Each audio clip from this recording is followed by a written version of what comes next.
الحمد لله نحمده ونستعينه ونستغفره ونؤمن به ونتوكل عليه ونعوذ بالله من شرور أنفسنا ومن سيئات أعمالنا من يهده الله فلا مضل له ومن يضلله فلا هادي له ونشهد أن لا إله إلا الله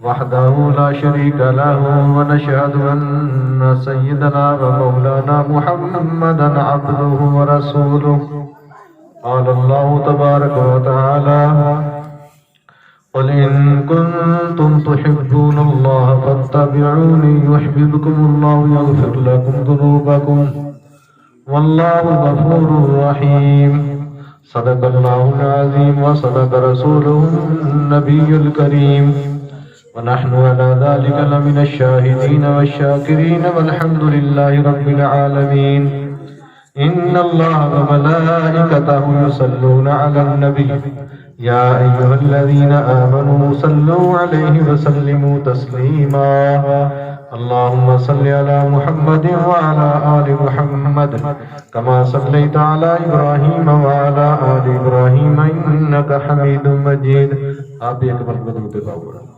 اللهم صل على محمد وعلى آل محمد كما صليت على إبراهيم وعلى آل إبراهيم إنك حميد مجيد يا رب سلم دائما أبدا على حبيبك خير الخلق كلهم هو الحبيب الذي ترجى شفاعته لكل حول من الأحوال مقتحم طلوع شمس و قمر سے پہلے میں تجھ پہ آقا درود بھیجوں تھوڑے رہ گیا سبحان اللہ طلوع شمس و قمر سے پہلے میں تجھ پہ آقا درود بھیجوں ہر ایک شام و سحر سے پہلے میں تجھ پہ آقا درود بھیجوں سفر کا آغاز جب کروں میں میرے لب پہ ہو نام تیرا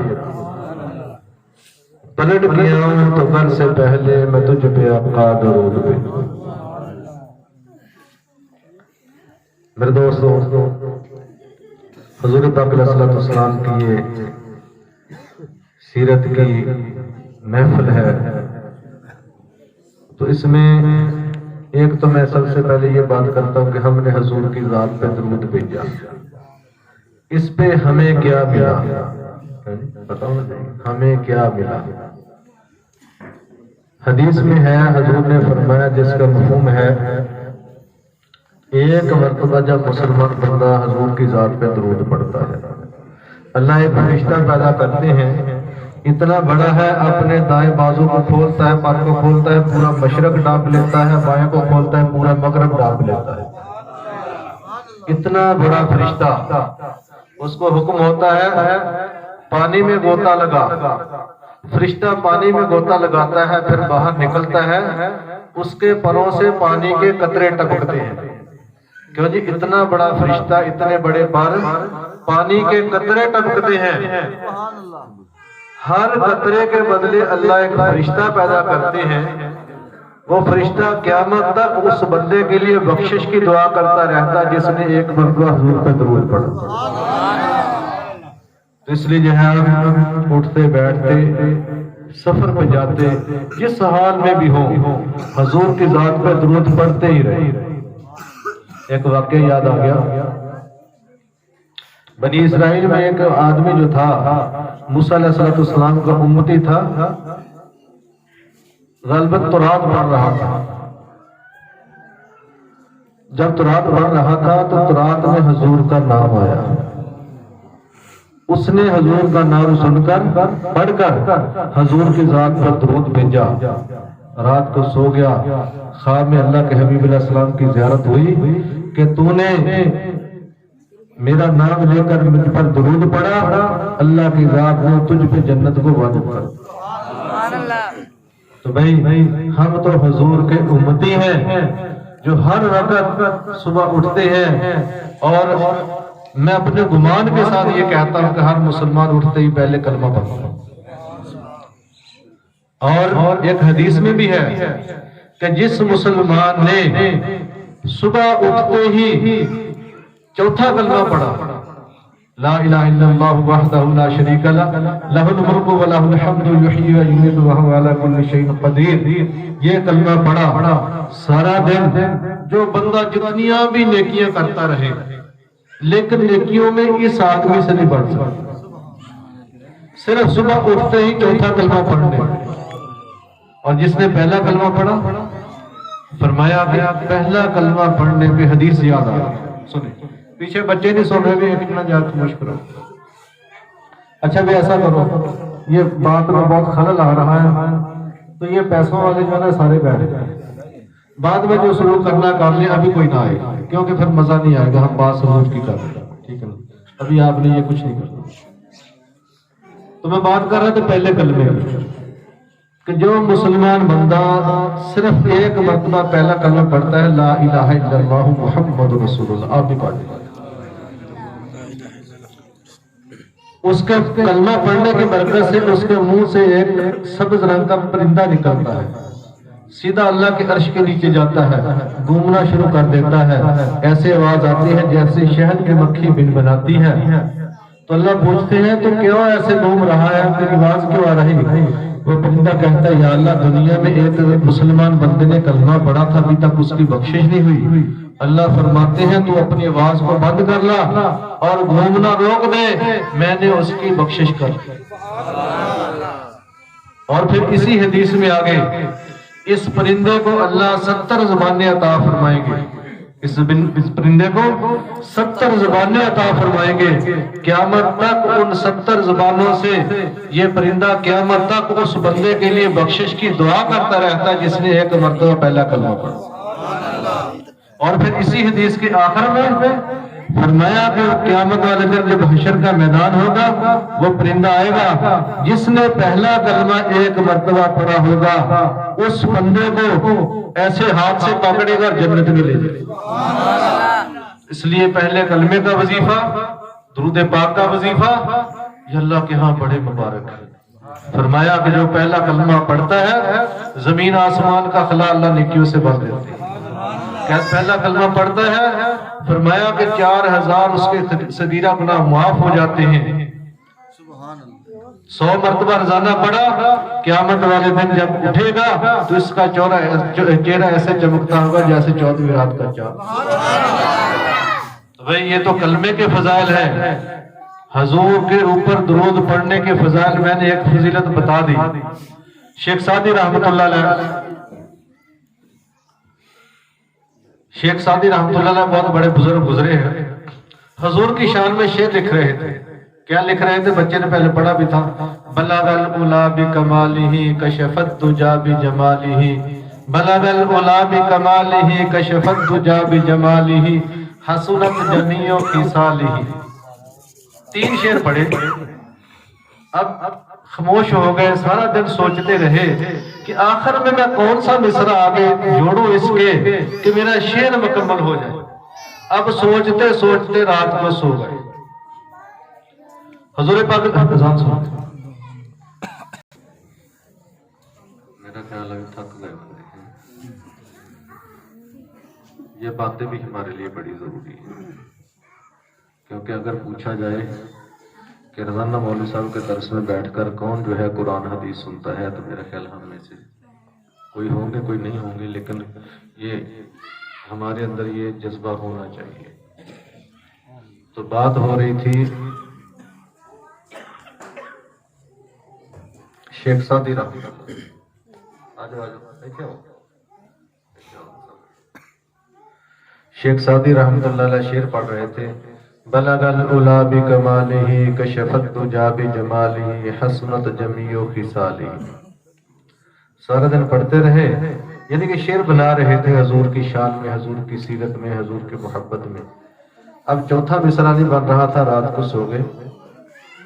جب سوئے حضور کی خواب میں زیارت ہوئی، پوچھا اے سعدی آپ پریشان ہو کس لیے؟ یا رسول اللہ صلی اللہ علیہ وسلم آپ کی شان میں شعر لکھ رہا ہوں، 3 جملے لکھ لیے، چوتھا نہیں آ رہا تو میں کیا لکھوں؟ فرمایا وہ 3 کون سے لکھے؟ تو شیخ سعدی رحمۃ اللہ نے فرمایا بلغ العلا بکمالہ کشفت الدجی بجمالہ حسنت جمیع خصالہ. حضور نے فرمایا آگے کہو صلو علیہ وآلہ. تو بھائی جن کو محبت تھی ہمارے، میں درود پہ بات کر لیتا ہوں تھوڑی سی. ہمارے بہت بڑے تابعین کے دور کے قریب کا دور تھا ان کا. شیخ احمد کبیر رفاعی رحمۃ اللہ علیہ بہت بڑے محدث اور بزرگ گزرے ہیں. حضور کی محبت میں بڑا درود پاک پڑھا کرتے تھے. اتنا درود پاک پڑھا کرتے تھے کہ حضور کے روضے کی زیارت کے لیے چل پڑے. جب روضے کی زیارت کرنے کے لیے وہاں پہنچے تو حضور پاک کے روضے مبارک سے ان کے دل میں ایک تمنا پیدا ہوئی کہ اے اللہ کے نبی علیہ الصلوۃ والسلام، میں نے ساری زندگی آپ کی ذات پہ اتنا درود پڑھا، اتنا درود پڑھا، دل یہ چاہ رہا ہے کہ آپ اگر اپنا روضہ اقدس سے ہاتھ کو باہر نکالیں تو میں آپ کے ہاتھ کو بوسوں. اس وقت مسجد نبوی میں جتنے لوگ موجود تھے انہوں نے اپنی آنکھوں سے دیکھا کہ حضور کے روضے سے ایک نورانی ہاتھ باہر نکلا اور یہ قریب تھے. انہوں نے اس ہاتھ کو بوسا دیا. اس نورانی ہاتھ کی برکت سے ساری مسجد میں نور جو ہے نورانی ہو گئی، نور چھا گیا اور پھر اتنی خوشبو سے معطر ہو گئی کہ جنت کی خوشبو سے بھی اعلیٰ تر خوشبو آ رہی ہے. سبحان اللہ. تو بھائی جب حضور کی ذات پہ درود پڑھیں گے، اور میں بتا دیتا ہوں روزانہ 1000 مرتبہ رات کو باوضو سو کر درود پڑھ لیا کرو، اور خاص طور پر جمعہ رات کو تو انشاءاللہ العزیز حضور کی زیارت ہو. بہت سستا سودا ہے.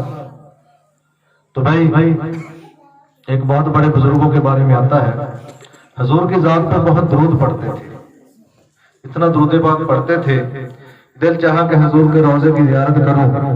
روضے کے قریب پہنچے تو جو مدینہ کا گورنر تھا اس کو خواب آیا، رات کو سو گیا، خواب میں حضور کی زیارت ہوئی اور کہا، اس گورنر کا نام لے کر کہا کہ ایک میرا محب، ایک میرا عاشق مجھ سے محبت کرنے والا آ رہا ہے، اس کو آپ روک لو، مدینے سے باہر ہی روک لینا ہے. اتنی اس کے دل میں میری محبت ہے، اتنا مجھ پر درود پڑا اس نے. مولانا جامی رحمۃ اللہ علیہ یہ فارسی کے بہت بڑے ایک شاعر بھی تھے اور انہوں نے فارسی کی کتابیں بھی لکھی ہیں کہ اتنا بڑا میرا محب آ رہا ہے کہ مدینے سے باہر روک لو. اگر مدینے کے اندر آ گیا تو یہ نہ ہو کہ مجھے باہر روضے مبارک سے باہر نکل کر مجھے معانقہ کرنا پڑے، مسافہ کرنا پڑے، اور یہ میری ذات جو میں دنیا سے چلا گیا ہوں، اپنی قبر اطہر میں زندہ ہوں، دوبارہ واپس نہیں آ سکتا، تو اس کو باہر ہی روک لو. اور مدینے کے گورنر کو ان بزرگوں کا وہ چہرہ دکھایا گیا. جب چہرہ دکھایا گیا تو انہوں نے فوراً انتظام کیا، آ رہے تھے اسی وقت اس کو روکا اور روک کر ایک کمرے میں بند کر دیا. پریشان ہو گئے، مجھے انہوں نے پکڑا اور کمرے میں بند کر دیا، اس کی کیا وجہ ہے؟ اور حضور نے فرمایا کہ اس کو اندر ضرور آنے دیجئے، لیکن یہ سفر کرتا ہوا کہیں رک کے آئے، جلدی میں نہ آ جائے کہ میری محبت کی بجوش آ جائے اور میں اس سے مسافر ہوں. تو بھئی ایسے بھی اللہ والے گزری ہیں کہ جن کو جو ہے حضور پاک علیہ الصلوۃ والسلام کی خواب میں زیارتیں ہوتی تھی، ان کے خوابوں میں حضور کی زیارتیں ہوتی تھی. تو ہم زیادہ سے زیادہ درود پڑھنے والے بن جائیں. اور حضور کی ذات اقدس تو وہ ذات ہے، وہ اللہ کے پیغمبر احمد مصطفیٰ، محمد مصطفیٰ احمد مجتبیٰ ہے کہ ابھی دنیا کا وجود نہیں بنا تھا، کوئی چیز کسی چیز کو اللہ نے پیدا نہیں کیا تھا، یہاں تک کہ حضرت آدم علیہ السلام کی پیدائش سے 1000 سال پہلے اللہ کی ذات نے سورہ یاسین کی تلاوت فرمائی یاسین والقرآن الحکیم انک لمن المرسلین، کہ یاسین حضور کا نام ہے۔ آدم علیہ السلام کی پیدائش سے کتنا سال پہلے؟ 1000 سال پہلے اللہ نے اپنے محبوب کا نام لے کر کہا یاسین والقرآن الحکیم انک لمن المرسلین، کہ اے میرے محبوب تو بے شک رسولوں میں سے ہو۔ آدم علیہ السلام پیدا نہیں ہوئے، حضور کا تذکرہ پہلے ہو رہا۔ پھر ایک حدیث میں یہ بھی آتا ہے کہ ابھی آدم علیہ السلام کا مٹی اور گارے کے درمیان میں تھے، جو اللہ نے پیدا کیا نا مٹی سے، ابھی پتلا نہیں بنا تھا، تو حضور نے فرمایا کہ اللہ نے نبوت کا تاج میرے سر پہ رکھ دیا۔ تیسری حدیث، جبرائیل علیہ السلام آئے، حضور نے پوچھا کہ جبرائیل تیری عمر کتنی ہے؟ یا رسول اللہ صلی اللہ علیہ وسلم مجھے اپنی عمر کا اندازہ ہی نہیں۔ ہاں بہرحال 7ویں آسمان، چوتھے آسمان پہ ایک ستارہ ہے جو ہر 72 سال بعد چمکتا ہے، اور 70 سال ہو گئے مجھے اس کو دیکھتے ہوئے۔ اس اعتبار سے اگر اس کو شمار کیا جائے 4 کروڑ 4 ارب 90 کروڑ سال بنتے ہیں۔ کتنے؟ 90 کروڑ سال بنتے ہیں۔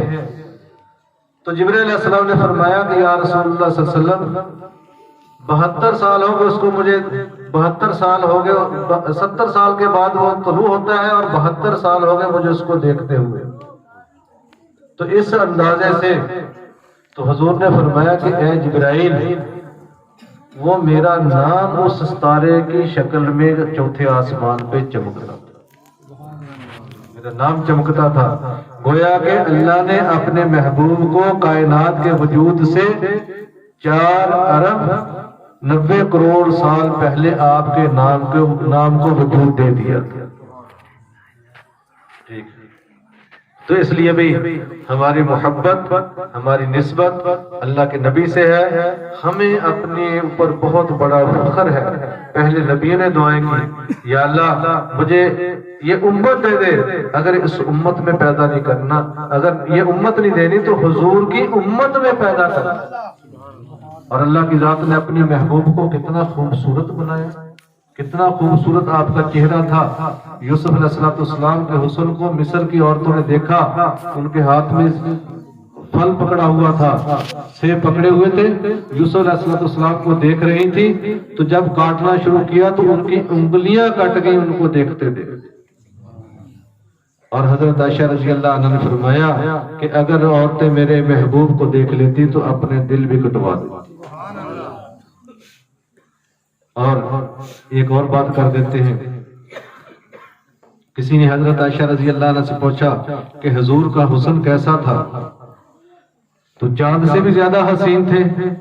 تو آپ نے فرمایا نہیں، کسی شاعر نے اس پہ ایک شعر لکھا، چاند سے تشبیہ دینا یہ بھی کوئی انصاف ہے، چاند سے تشبیہ دینا یہ بھی کوئی انصاف ہے، چاند کے چہرے پہ چھائیاں ہیں آقا کا چہرہ صاف۔ اس لیے چاند کی تشبیہ بھی حضور کے حسن سے نہیں، کہ کائنات کی کسی چیز کی تشبیہ بھی حضور کے حسن کے ساتھ نہیں۔ اللہ نے اپنے محبوب کو ایسا حسین بنایا۔ ایک جملہ میں آخر میں یہ کہہ دیتا ہوں کہ ساری دنیا کے سمندر اکٹھے کر کے سیاہی بنا لے، درختوں کو اکٹھے کر کے اور ان کی کلمیں بنا لے، انسان اور فرشتے اور جن حضور کی تعریف لکھنا شروع کر دیں، کلمیں ختم ہو جائیں گی، سیاہی ختم ہو جائے گی، حضور کی ایک زلف کی تعریف بھی ختم نہیں ہوگی۔ وآخر دعوانا الحمدللہ رب العالمین۔ اللہ تعالی ہماری اس محفل کو قبول فرمائے۔ بچوں نے سنایا، آپ نے سنا، آپ نے محبت سے بیٹھے رہے، تو بہرحال ان محفلوں سے دل میں حضور کی محبت زندہ ہوتی ہے، اور ان محفلوں سے اور کوئی کیا ملتا ہے؟ فرمایا ان محفلوں میں فرشتے آ جاتے ہیں۔ جب محفل ختم ہوتی ہے اللہ کی بارگاہ پیش ہوتے ہیں، اللہ پوچھتے کہاں سے آئے؟ یا اللہ فلاں گھر میں فلاں تیرے بندے تیرے حبیب کی محفل میں بیٹھے تھے، تیرے حبیب کا ذکر ہو رہا تھا اور تیرا ذکر ہو رہا تھا۔ اللہ پوچھتے ہیں وہ کس چیز کی طلب میں بیٹھے تھے؟ یا اللہ وہ جنت کی طلب میں بیٹھے تھے۔ اللہ فرماتے ہیں اگر وہ جنت کی طلب میں بیٹھے تھے، اے فرشتوں تم گواہ ہو جو میں نے جنت ان پہ واجب کر دی۔ اللہ پوچھتے ہیں وہ کس چیز سے پناہ مانگتے تھے؟ فرشتے کہتے ہیں یا اللہ جہنم سے پناہ مانگتے تھے۔ اللہ فرماتے ہیں اے فرشتوں تم گواہ ہو جاؤ میں نے ان پر جہنم کو حرام کر دیا۔ تو بہت کچھ ملا۔ اللہ جل شان کی ذات بھائی تنویر کے والد محترم کی بخشش فرمائے، اور جتنے بھی کلمہ کو دنیا سے چلے گئے اللہ سب کی بخشش فرمائے، سب کے درجات کو بلند فرمائے۔ بسم اللہ الرحمن الرحیم، الحمدللہ رب العالمین، اللہم صلی علی محمد وعلی